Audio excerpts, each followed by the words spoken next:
Greetings to everyone today in Natural Heart Doctor. Thanks for being on. I'm Dr. Jack Wolfson, board certified cardiologist, natural heart doctor. I spent 10 years in medical training, which included 4 years of medical school, 3 years internal medicine, 3 years of cardiology. Spent 10 years in the biggest group in Arizona as a hospital-based cardiologist. And for the last 7+ years, I've had my own practice, Wolfson Integrative Cardiology in Arizona, where people from all over the world come out to see me. And we also offer phone conversations as well to really dial in your heart health issues. So again, a lot of different options for you to recover your heart health. We got my book, we've got tons of blogs, we've got a lot of videos, and we have the possibility for you to work with me personally or one of my health coaches. So hello to Caitlin and Ellen and Lorena. Thank you so much for being on. Today I want to talk about CT scans and your heart. So we're going to get into that in a little bit. But again, I'm Dr. Jack Wolfson, board certified cardiologist. And there was a study that I just posted to Facebook, and I'll make sure I put it up into Natural Heart Doctor as well, about how fish eaters have a lower risk of dementia. Those who eat fish have a lower risk of dementia. Why? Because the proteins in the fish, the fats in the fish build our brain, and we need it in our diets. So I recommend eating sardines, anchovies, wild salmon. I recommend eating shellfish. Those really, really boost up brain function, prevent dementia, are so important for the children as well. So we need to get seafood into the diet. One of my little hacks to get that into the kids is to put anchovies in the blender along with olive oil, lemon, fresh garlic, herbs and spices. You can throw a little bit of avocado in there to make it a little bit creamier. You can throw in just kind of this whole kind of hodgepodge of healthy things into the blender, blend it up along with those anchovies, and just explode brain function. It's so, so important. And so many different studies. And even if you're a vegan out there or you're a vegetarian, I would highly recommend you switch over to adding seafood into your diet. So right now we're inside Natural Heart Doctor, and I do want to talk to you about the importance of not doing things that are detrimental to your health. We are all about building the body up, improving the function of the body. And we do so, of course, naturally. If we give the body the tools it needs to get the job done, we are essentially bulletproof. We do not need the pharmaceuticals. We do not need the procedures. If we keep ourselves healthy. There's always a time and a place for trauma, but when it comes to real prevention, the medical doctors have nothing. On our side, Mother Nature, we have everything. So it takes me to my next point. Why do so many doctors recommend CT scans? Well, CT stands for computerized tomography. It used to be called CAT scan. Sometimes it's referred still as CAT scans, CT scans. They're synonymous. And what it is that they use a computer to create improved imaging of X-ray technology. So you go into a tube and you get blasted with X-ray, and then the computer uses those X-rays to generate sometimes a beautiful 2-dimensional image or even a 3-dimensional image, again, to give you a little more spatial awareness, if you will. And the doctors are using this in the case of CT scans of the chest in order to diagnose coronary artery calcification. And this technology started about 20 years ago. And I remember when I was a cardiology fellow, and as a cardiology fellow, they came in and told us, the reps for these companies, that Medicare was paying for it, and everybody's getting it. And then quickly soon after, Medicare did not pay for it. Insurance companies did not want to pay for it because they realized what was happening is that the use of CT scanning was identifying a lot of people with coronary artery calcification. And those people were all therefore guided into Upsells. They were, and by that I mean stress testing, nuclear stress testing, echocardiograms, invasive angiograms, ultimately coronary artery bypass surgery or stent procedures in many of those cases, and they were unnecessary. The person never had symptoms. So take me as an example. I'm 49 years old, so I go in for a CT scan, and I see the doctor sees that there's coronary artery calcification, and then they told me, well, now you need a stress test. Okay, you're the doctor, I get a stress test, and maybe there's something abnormal with that. So now I get a nuclear stress test, or that leads to an angiogram. All the while I'm feeling fine, I've got no symptoms. I run up mountains, I bike all over the place, I'm active with my family, I'm having no symptoms. And now I'm kind of marching down this path into a stress test and an angiogram, and maybe even ultimately bypass surgery when I never had symptoms. And the reality is procedures can be beneficial. Stents and angioplasties and bypass surgery can be beneficial for people with symptoms. So if you don't have symptoms, then you don't need any of you don't need any of those other tests. And I talk about that in my book. Okay, take me back to CT scans now. So the question is, and where it stands right now, is that the companies, or the medical doctors, and let me say this, the premise is, of course, is that coronary artery disease is the most common medical condition in the world. Millions of people, of course, are dying in the United States and beyond. So the MDs recommend a CT scan. And again, the most current up-to-date recommendations by some of the leaders are telling us quite simply that they recommend CT scans if it will change what your therapy is going to be. So if you have a CT scan that shows that there is some amount of blockage, they're going to recommend statin drug therapy. If the CT scan shows that there is no evidence of coronary calcification, then they're saying you have other options. You don't necessarily have to go on statin drugs. So essentially, any test you're going to have, no matter what that test may be in whatever field that is it going to change the plan for you? Is it going to change health outcomes? Or is it going to change decisions as to what you're going to do? Are you going to take statin drugs or not? Are you going to take aspirin or not?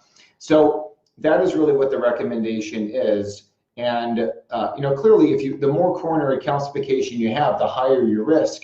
I agree with that, but I don't agree with CT scans, because to me, CT scan will not change how I approach a patient. I still approach the patient in the same way. Nutrition, lifestyle, the most advanced testing in the world, evidence-based supplements. That's what we do. Now, again, what happens is that what are the downside of having a CT scan? Well, of course, there's a downside. If there was no downside and only upside, then I would say go ahead and have it. But of course, there's a downside. Number one, you're getting a massive dose of radiation. Sure, the doctors will say, well, it's not that much, or you get more when you fly, 50 flights, from the United States to Tokyo or something like that. To me, any radiation is bad radiation. We need to avoid it as much as possible. So certainly avoid it in this scenario where it's not going to change how we approach you. We're not going to recommend statin drug therapy to you. So the CT scan, again, with the radiation, this ionizing radiation kind of comes into your body as think of it as like a wave that comes in and hits your body. It hits your DNA, it hits all of the cells, it hits all the proteins. It can change anything and everything. And we know from the literature, the more CT scans people have, the higher their risk of cancer. The more CT scans you have, I believe, the higher the risk of coronary artery disease, because you're damaging those tissues. The more CT scans you have, the higher the risk of dementia, because again, you're damaging brain tissue. It is a massive amount of radiation that you don't need, because again, If you have coronary calcium or not, it's not going to change how Dr. Jack Wolfson would approach you. Next, sometimes whenever you have another test, they always find something else. So if they do a scan of your chest, they'll find a spot on your lung. They'll find a cyst in your liver. They'll find maybe a nodule on your thyroid. It just begets other tests on and on and on. And that's a problem. It's a problem because that leads to a lot of stress. It leads to a lot of anxiety, and it's not saving lives. It's not saving lives by just, there's never been any study that said, well, scanning the whole body up and down and getting MRIs or CT scans on an annual basis prevents anything. It causes bad stuff because, again, the radiation is so damaging. As I said before, another downside of this is that tests beget tests. Again, if they find something in your thyroid, now you're getting a thyroid ultrasound. Now you're getting a biopsy. That's inconclusive, and now you're getting, your thyroid removed. Spots on the kidney, spots on the liver. There's always spots everywhere in our bodies. That's just the way it is living in the 21st century. Of course, tests beget other tests in a cardiac space. So when you have a CT scan that shows coronary calcification, the cardiologists jump all over that. Stress tests, nuclear scans, invasive angiography, stent bypass surgery. That's just the way they roll because it's a money-making factory, which is essentially why so many big institutions offer the CT scan for such a low price. Insurance won't cover it, but you can maybe get it for $49, $99, $199 because you're going to have abnormalities, and now they've got you in the system. Now they can do other things that insurance will cover based on the diagnosis of coronary artery disease. And then also, fundamentally, what if your score comes back and it's totally normal? Should we continue drinking and smoking and eating fast food, cookies, cupcakes? Should we continue not exercising? Should we continue with poor sleep? Essentially, it leads to us being complacent, having a false sense of security, and that would be bad. Because just because you don't have any coronary artery calcification or disease doesn't mean you can't develop cancer, diabetes, stroke, autoimmune disease, you name it, brain diseases from your unhealthy habits. Or maybe your scan is 0 right now, but what's it going to be a few years down the road with your continued behaviors? Okay, so how does the information change their plan? Again, the information doesn't really change their plan. They essentially recommend statins to everybody, so it could be either moderate dose statins or high intensity statins. How does the information change my plan? It doesn't change my plan either. The only thing is that, the only thing that if somebody came to me and they already had the scan, I'm not going to berate them for doing it. I will advise them to not do it again, but I will maybe take a more, use that information to get more aggressive with them and to push them to say, hey, you are already filling up with coronary artery calcification. We need to take this more seriously.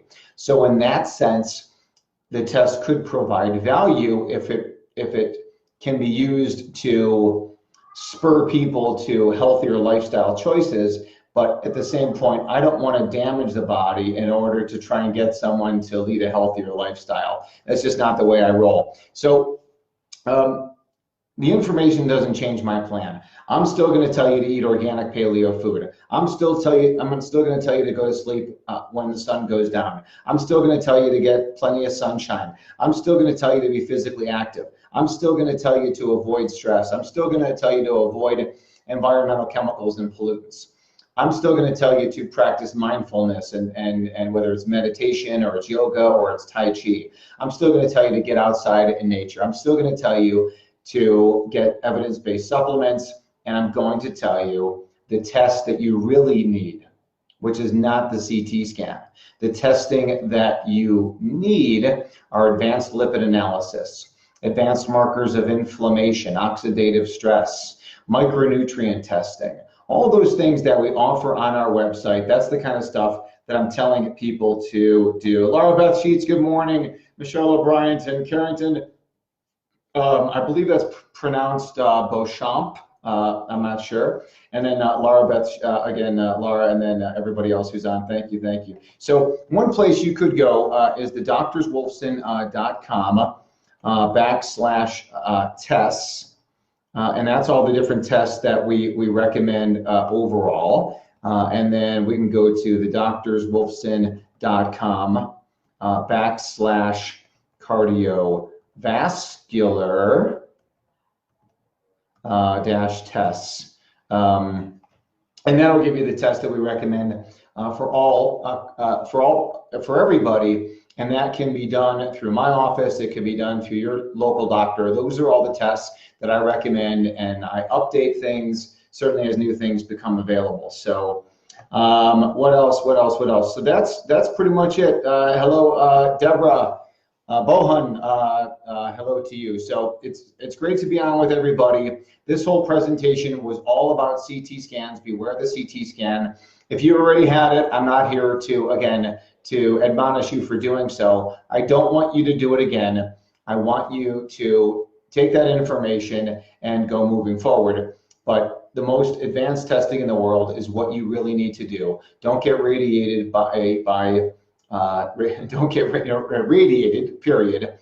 Radiation causes heart disease, cancer, brain disease, you name it. That radiation comes into the body and just leads to damage, just damages all tissues that it comes across.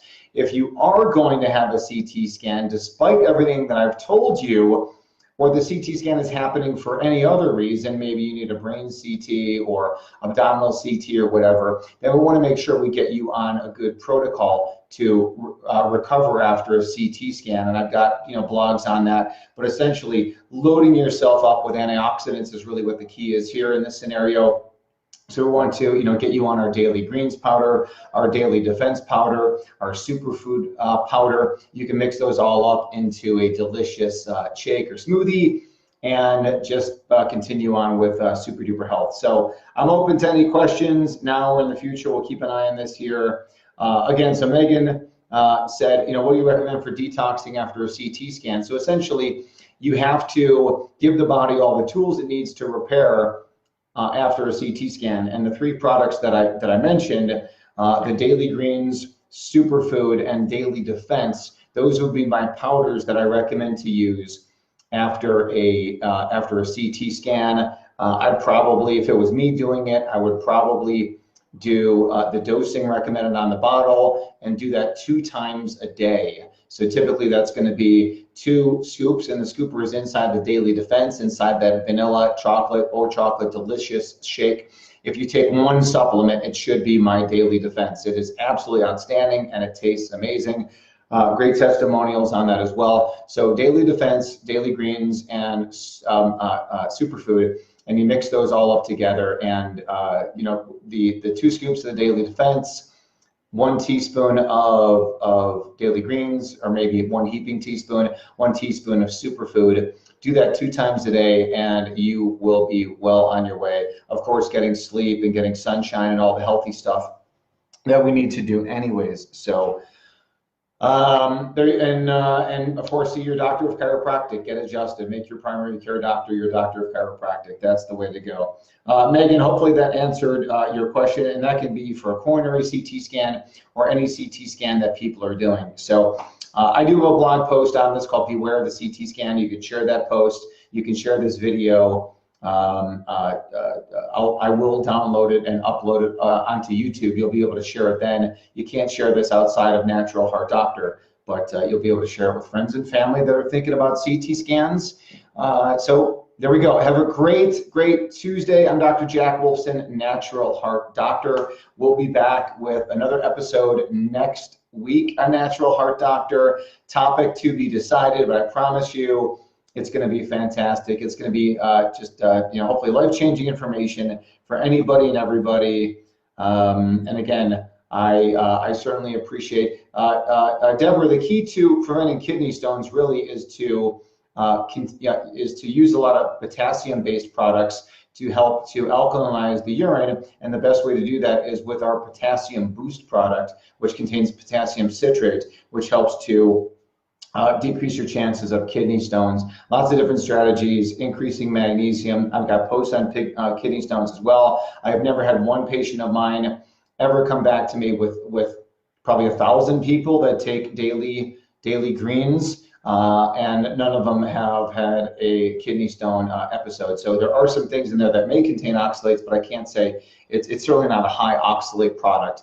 But again, I think that people have kidney stones for a variety of reasons. I don't think it's a high oxalate diet that is the cause. I think oxalates in combination with other unhealthy lifestyle practices is going to be what the cause is. So Derek Elward, you just joined, but you're going to have to watch the replay. I am out. Dr. Jack Wolfson, natural heart doctor. Thank you so much for all of you being in my life, and hopefully for getting the message out of holistic heart health and wellness. See you next week.